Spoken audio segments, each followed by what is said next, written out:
देखिए, आज आप सभी स्टूडेंट इलेक्ट्रॉनिक कॉन्फ़िगरेशन का एक बहुत ही इंपॉर्टेंट रूल पढ़ने जा रहे हैं। एक शॉर्ट वीडियो के माध्यम से आपका ये नॉलेज हम बढ़ाने जा रहे हैं। बहुत ही कम समय लेंगे हम आपका half filled fulfil rule. Half filled fulfil rule क्या है, ये जानने से पहले आपको ध्यान देना होगा कि उपकक्ष 4 होते हैं, एस पी डी एफ। इस उपकक्ष में अधिक से अधिक 2 इलेक्ट्रॉन, पी में 6, डी में 10, एफ में 14 इलेक्ट्रॉन बढ़ता है। अगर हम इसका आधा का बात करें तो एस में हाफ फील्ड कहलाएगा 1 पर, इस पी के लिए 3 पर, डी के लिए 5 पर, एफ के लिए 7 पर। ऐसे भी नहीं समझे तो समझिए, जैसे 4f14 ये फुल फील्ड विन्यास, पूर्ण भरा हुआ विन्यास कहलाएगा और ये हाफ फील्ड। अगर आप डी के हिसाब से समझने के मूड में है तो मान लीजिए हम एग्जाम्पल ले लिए 3d10 और 3d5।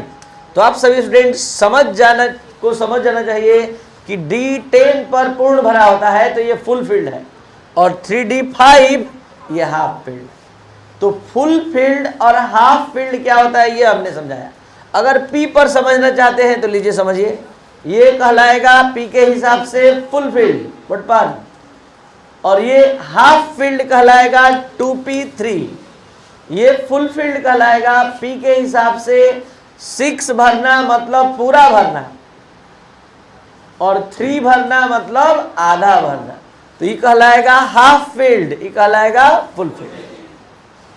अब half field full field rule क्या है, इस बात को समझने के लिए क्रोमियम का इलेक्ट्रॉनिक कॉन्फ़िगरेशन और कॉपर का इलेक्ट्रॉनिक कॉन्फ़िगरेशन आपको साथ साथ समझना होगा। तो क्रोमियम का इलेक्ट्रॉनिक विन्यास हम आपके सामने लिखते हैं 1s2, 2s2, 2p6, 3s2, 3p6, 4s2, 3d4। ये विन्यास रूल के अकॉर्डिंग सही है, जो n+l रूल या बाउ प्रिंसिपल के अकॉर्डिंग सही है, लेकिन फिर भी गलत क्यों है? क्योंकि इसमें हाफ फील्ड रूल लगता है। हाफ फील्ड सबसेल का रूल आखिर है क्या, या फुलफिल सबसेल की स्टेबिलिटी रूल क्या है, जान लीजिए। देखिए, डी का फुलफिल 10 पर होता है और एफ का फुलफिल 14 पर, इसका हाफ फील्ड डी का 5 पर और एफ का हाफ फील्ड 7 पर। जब कोई सबसेल अपने हाफ फील्ड के नज़दीक होता है, नज़दीक 5 न होकर 4, 7 न होकर 6, या फुल फील्ड के नज़दीक होता है 10 न होकर 9, 14 न होकर 13, तो करता क्या है, अगर आगे के कक्ष में इलेक्ट्रॉन है तो वहाँ से एक इलेक्ट्रॉन खींचकर अपना फुल फील्ड या हाफ फील्ड पूरा कर लेता है। फिर से, जब कोई उपकक्ष अपने हाफ फील्ड के नज़दीक है, मतलब डी के लिए 5 न होकर 4 है, एफ के लिए 7 न होकर 6 है, तो उस केस में वो आगे के कक्ष में अगर इलेक्ट्रॉन है तो खींचकर अपना हाफ फील्ड पूरा कर लेगा और वो स्टेबल हो जाएगा। जैसे यहाँ देखिए 3d4 है और 4s2, आपको लग रहा है कि इसके आगे इलेक्ट्रॉन नहीं है, ये इसके आगे का ही इलेक्ट्रॉन है। इस बात को कैसे समझेंगे आप लोग? इस बात को समझेंगे इस तरह से, देखिए इस तरह से आप समझेंगे।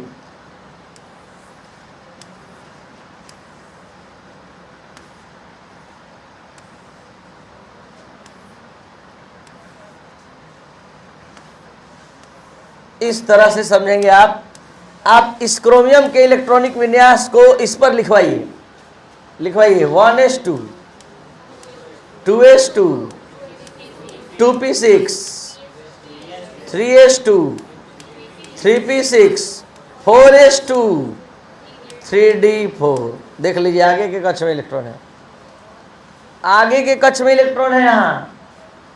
यहाँ से ये एक खींचेगा, अपना 5 कर लेगा और स्टेबल हो जाएगा। दिख नहीं रहा है वहाँ की आगे है, देखिए यहाँ पर है। तो ये आगे के कक्ष से इलेक्ट्रॉन खींचकर अपना 5 पूरा कर लिया, स्टेबल हो गया।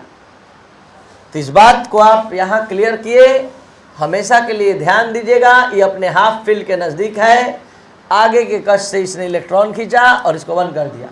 जैसा कि हम आप लोग को पिछले क्लास में भी समझा चुके हैं, परमाणु संख्या एटॉमिक नंबर 20 के बाद के एलिमेंट के इलेक्ट्रॉनिक कॉन्फ़िगरेशन को 2 स्टेप में हमेशा लिखिए। पहला स्टेप ये होगा अबाउ प्रिंसिपल पर, दूसरा स्टेप सजाकर। सजाकर का मतलब 1 वाला एक साथ, 2 वाला सब सेल एक साथ और 3 वाला सब सेल एक साथ।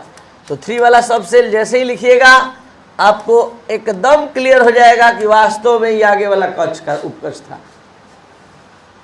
और उसके बाद आपका सेल मेथड लिखना भी बहुत आसान हो जाएगा। आप ऑर्बिटल मेथड जानते हैं, ऑर्बिटल में भर दीजिए, ये सब आपको भरने आ जाएगा। हम केवल लास्ट वाला भर देंगे, ठीक है। डी में 5 है, ये रहा डी का 5 और 5 इलेक्ट्रॉन है, 5 इलेक्ट्रॉन भरेंगे। और यहाँ 4s में 1 है, 1। बाकी सब आप भर लेंगे। ये 2 है, इसमें 2 है, इसमें एक एक करके पहले भरेगा, फिर पेयर हो जाएगा। ये भी भर सकते हैं, ये भी आपका फुल। अब आइए समझिए सेल मेथड।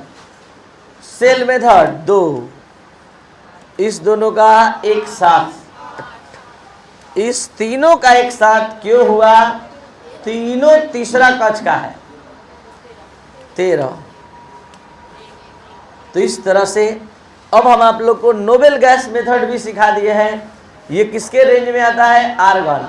और आर्गन कितने इलेक्ट्रॉन को संबोधित करता है? 18। तो यहां से यहां तक के लिए आर्गन हो गया, बच गया ये दोनों। तो आप चाहे तो इसको भी लिख सकते हैं, इसको भी लिख सकते हैं, जिसको चाहे लिख सकते हैं।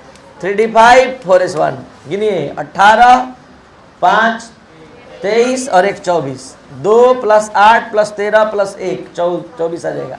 इसमें भी 24 गिनिए, इसमें भी 24 गिनिए। तो इस तरह से क्रोमियम में हाफ फील्ड लगा कि फुल फील्ड? Half field. ये अपना हाफ फील्ड की स्टेबिलिटी प्राप्त किया। अब आप फुल फील्ड भी समझने के मूड में हैं, तो आइए कॉपर का कॉन्फ़िगरेशन पर ध्यान दीजिए। बोलिए copper 29, 1s2, 2s2, 2p6, 3s2, 3p6, 4s2, 3d9। जल्दी से बोलिए d9 हाफ फिल के नजदीक है कि फुल फिल? तो क्या करेगा इस केस में? आगे के कक्ष से इलेक्ट्रॉन खींचकर अपना 10 कर लेगा। देखिए कर लिया, ये आगे के कक्ष 4s10। और इस बात को आप बहुत अच्छे से यहाँ भी समझ सकते हैं। फिर से भरवाइए, बोलिए 1s2,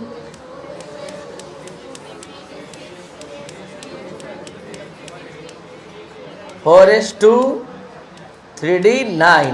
तो आगे के कक्ष से खींचेगा 4s1, 3d10।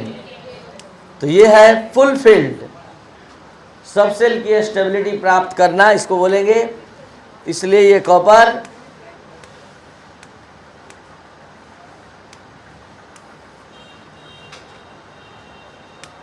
अपने आगे से खींच लिया।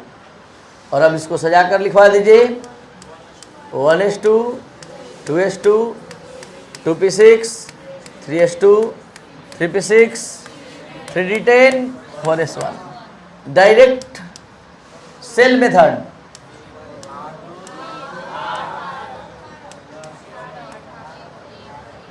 Nobel gas method.